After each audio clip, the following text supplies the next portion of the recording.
आप लोगों ने एक कहावत तो ज़रूर सुनी होगी, जैसी करनी वैसी भरनी। तो ये सिर्फ कहावत नहीं है, ये सच में होता है। मैं आपको एक सत्य घटना बताता हूँ। ये चंडीगढ़ शहर की घटना है। वहाँ पे एक नॉर्मल व्यक्ति था जिस पे एक पुश्तैनी ज़मीन थी। उस पे ज़्यादा पैसे तो नहीं थे, उसके पास जो भी था उसकी ज़मीन थी, तो उसका गुजारा चल रहा था। थोड़े समय बाद उसी शहर में एक बड़े अधिकारी की पोस्टिंग हुई। तो वो बड़ा अधिकारी उस नॉर्मल व्यक्ति के पास आया। उसने कहा कि मेरी पोस्टिंग यहाँ पे हुई है, तो मुझे किराए पे रहने के लिए चाहिए, तो आप ये जगह मेरे को किराए पे रहने के लिए दे दो। तो नॉर्मल व्यक्ति ने कहा कि ठीक है, आप रह लो यहाँ पे, आप मुझे किराया दे देना। तो वो बड़ा अधिकारी वहाँ रहने लग गया।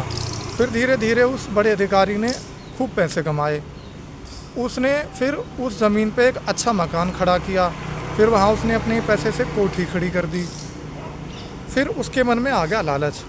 तो उस बड़े अधिकारी ने उस नॉर्मल व्यक्ति को बोला कि देखो, मैं इस ज़मीन में इतना पैसा लगा चुका हूँ, अब ये ज़मीन मेरी। तो उस नॉर्मल व्यक्ति ने बोला कि भाई साहब, अगर ये ज़मीन आपकी हो गई तो मैं कहाँ जाऊँगा। तो उस बड़े अधिकारी के मन में लालच आया। उसने अपनी पावर का गलत इस्तेमाल करके कुछ फर्जी पेपर बनवा लिए और वो ज़मीन अपने नाम करवा ली और उस व्यक्ति को बाहर निकाल दिया। अब वो नॉर्मल व्यक्ति कहाँ गया किसी को नहीं पता, लेकिन उस बड़े अधिकारी के साथ क्या हुआ वो आप देखना। उसके पास एक लड़का था, बहुत ही सुंदर था, अच्छी लंबाई थी, जिम जाया करता था, देखने में बहुत ही सुंदर लगा करता था।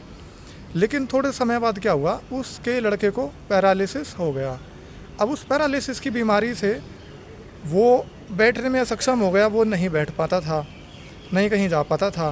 बैठेगा तो व्हीलचेयर पे, कहीं जाएगा तो व्हीलचेयर पे। और उसकी स्थिति इतनी बुरी हो गई कि अगर उसे लेटरिंग और पेशाब कराने के लिए भी उसको नौकर लगते थे। अब उस बड़े अधिकारी ने भले ही कितने भी रुपए कमा लिए, कितनी भी ज़मीन उसने अपने नाम कर लिए, लेकिन यदि उसके लड़के की ये स्थिति है तो आप समझते होंगे कि उसके लिए वो रुपया किस काम का। तो सच ही कहा जाता है, जैसी करनी वैसी भरनी।